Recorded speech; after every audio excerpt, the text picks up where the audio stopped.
अस्सलाम वालेकुम, welcome to my channel. आज मैं आपके साथ एक बेहद मज़ेदार बहुत ही यूनिक सी स्ट्रीट फूड की रेसिपी शेयर करूंगी जो कि हैं बेसन वाले नान। पंजाब का मशहूर तरीन स्ट्रीट फूड है ये। हर स्कूल, कॉलेज, यूनिवर्सिटी के बाहर ठेलों पर ये फ्राई होकर मिलते हैं और तकरीबन हर किसी को ही ये बहुत पसंद होते हैं। तो आज हम यही बेसन वाले फ्राई नान बनाएंगे। इसके साथ बहुत ही मज़ेदार, बहुत ही चटपटी आलू इमली की चटनी रेडी करूंगी। इस चटनी के साथ बेसन वाले नान बेइंतहा मज़े के लगते हैं। बहुत सी टिप्स मैं आपके साथ शेयर करूंगी, तो वीडियो को एंड तक वॉच कीजिएगा। वीडियो अच्छी लगी है तो इसको लाइक, शेयर और मेरे चैनल को सब्सक्राइब ज़रूर कीजिएगा। तो चलिए आ जाइए फिर इस बेहद मज़ेदार यूनिक सी रेसिपी को बिस्मिल्लाह पढ़कर बनाना स्टार्ट करते हैं। बेसन वाले नान के लिए जो मिक्सचर मैं रेडी करने लगी हूँ, इससे मेरे 4 नान रेडी हुए हैं। आप इस मिक्सचर की क्वांटिटी अपनी ज़रूरत के मुताबिक कम या ज़्यादा रख सकते हैं। 2 छोटे साइज़ के आलू लंबाई में बारीक कट करके इनको ऐड कर देंगे और 2 ही अदद छोटे साइज़ के प्याज स्लाइस में चॉप करके ऐड कर देंगे। 1 कप के जितने कट किए हुए पालक के पत्ते इसमें शामिल कर देंगे। कट किया हुआ थोड़ा सा सब्ज़ धनिया इसमें ऐड करेंगे और 2 से 3 सब्ज़ मिर्चें बारीक कट करके इसमें ऐड कर देंगे। अब इनमें हम स्पाइसेस ऐड करेंगे, तो 1 टीस्पून भरकर इसमें नमक शामिल कर देंगे और 1 टीस्पून इसमें सुरख मिर्च पाउडर, 1 टीस्पून चिली फ्लेक्स का ऐड कर देंगे और 1 टीस्पून के बराबर हम इसमें मोटा कुटा हुआ खुशक धनिया ऐड कर देंगे। हाफ टी स्पून के बराबर साबुत ज़ीरा इसमें ऐड करेंगे और हाफ टी स्पून इसमें ज़ीरा पाउडर का शामिल कर देंगे। 1 टीस्पून के बराबर इसमें कसूरी मेथी और हाफ टी स्पून इसमें गरम मसाला पाउडर का शामिल कर देंगे। इन सब्जियों को मसालों के साथ हमने अच्छी तरह से मिक्स कर देना है। सब्जियों में जब मसाले डाले जाते हैं तो ये पानी छोड़ती हैं, तो लिहाजा हमने इन सब्जियों को पहले मसालों के साथ अच्छी तरह से मिक्स कर लेना है ताकि जितना पानी इन्होंने छोड़ना है वो छोड़ दें। सब्जियों को अच्छी तरह से मिक्स करने के बाद इसमें बेसन ऐड कर देंगे। यहाँ पर मैंने 2 कप के बराबर बेसन इस्तेमाल किया है। बेसन को हमने सब्जियों के साथ अच्छी तरह से मिक्स कर देना है ताकि जो भी सब्जियों ने पानी छोड़ा है वो बेसन अच्छी तरह से सोक कर ले। अच्छी तरह से जब बेसन मिक्स हो जाए तो फिर इसमें ज़रूरत के मुताबिक थोड़ा थोड़ा सा पानी ऐड करके इसका एक लिक्विडी सा बैटर रेडी कर देंगे। पकौड़ों का जब हमने बेसन रेडी करना हो तो वो हार्ड रखते हैं, इसे हम थोड़ा सा लिक्विडी रखेंगे क्योंकि इसे हमने नान के ऊपर कोट करना है।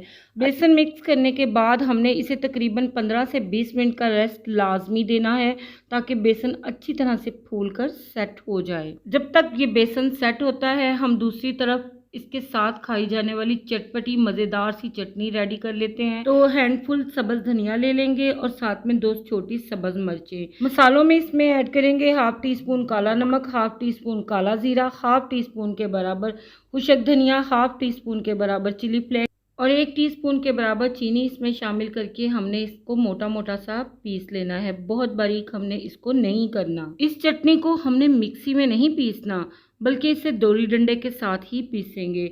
मोटा मोटा पीस लेने के बाद हम इसमें हाफ कप के बराबर इमली का पल्प शामिल कर देंगे। 2 से 3 टेबलस्पून इमली को पानी में भिगोकर इसके सीड्स मैंने अलहदा कर दिए थे और इसका पल्प अलहदा कर लिया है। अब इसमें शामिल करेंगे एक छोटे साइज का बॉईल किया हुआ आलू। आलू को मैंने छोटे छोटे क्यूब्स में कटिंग करके शामिल किया है। साथ ही एक छोटे साइज का प्याज इसमें ऐड कर देंगे। प्याज को भी हम बिल्कुल बारीक फाइन चॉप करके इसमें ऐड करेंगे। अच्छी तरह से मिक्स कर लेंगे ताकि ये सारा कुछ अच्छी तरह से यकजान हो जाए। तो यहाँ पर हमारी बहुत ही चटपटी, बहुत ही मज़ेदार आलू इमली की चटनी बनकर तैयार है। इसे आप नान के साथ ही नहीं बल्कि शामी कबाब, समोसों और पकौड़ों के साथ भी इस्तेमाल कर सकते हैं। बहुत ही मज़ा आएगा। अब जो बेसन हमने बना कर रखा है वो बिल्कुल रेडी है। आप इसकी कंसिस्टेंसी देख सकते हैं, बिल्कुल लिक्विडी सी है और आपने भी बिल्कुल ऐसी ही रेडी करनी है। अब ये नान मैंने होटल से ताज़ा ही मंगवाए हैं। इसके ऊपर हम कोटिंग कर देंगे। इसके ऊपर मुझे कोटिंग थोड़ी सी थिक ही पसंद है तो मैं दोनों तरफ से इसकी कोटिंग करूँगी। रेसिपी देखते हुए यहाँ तक अगर आप पहुँच गए हैं तो वीडियो को लाइक, शेयर और मेरे चैनल को सब्सक्राइब भी कर लें। बेल नोटिफिकेशन को प्रेस कर लें ताकि मेरी हर आने वाली वीडियो का नोटिफिकेशन सबसे पहले आपको मिले। तो यहाँ पर देखिए नान की मैंने दोनों तरफ से कोटिंग कर ली है। तो अब हम इसको फ्राई करेंगे। इसको हमने डीप फ्राई करना है। ऑयल आपका बहुत ज़्यादा ना गर्म होना चाहिए और ना ही ठंडा। ऑयल को हमने मीडियम हार्ट रखना है। अगर ठंडे ऑयल में डाल देंगे तो ये नान सारा ऑयल सोक कर लेगा और कोटिंग भी इसकी बिखर जाएगी। और अगर बहुत ज़्यादा हॉट ऑयल में डालेंगे तो कोटिंग एकदम से जल जाएगी। तो लिहाजा हमने मीडियम हॉट ऑयल पे इनको फ्राई करना है। जब नान डालें तो इसको 4 से 5 मिनट तक हमने इसी तरह से फ्राई होने देना है। 5 मिनट के बाद इसकी साइड को पलट कर चेक करेंगे। अगर गोल्डन हो चुकी हुई तो इसकी साइड को पलट कर दूसरी साइड से भी हम फ्राई कर लेंगे। बस नान तो पका हुआ है, हमने बस बेसन की कोटिंग को ही पकाना है। तो ये जब दोनों तरफ से लाइट गोल्डन हो जाएं तो हम इनको गर्म ऑयल से निकाल देंगे और इसी तरह से बाकी के नान भी हम फ्राई कर लेंगे। तो यहाँ पर हमारे बहुत ही ज़बरदस्त, बहुत ही मज़ेदार बेसन वाले नान फ्राई होकर तैयार हैं। बहुत ही यूनिक सी और बहुत ही मज़ेदार ये रेसिपी है। आप माशाल्लाह से इनकी लुक देखें, देखकर ही खाने की इश्तहा बढ़ रही है।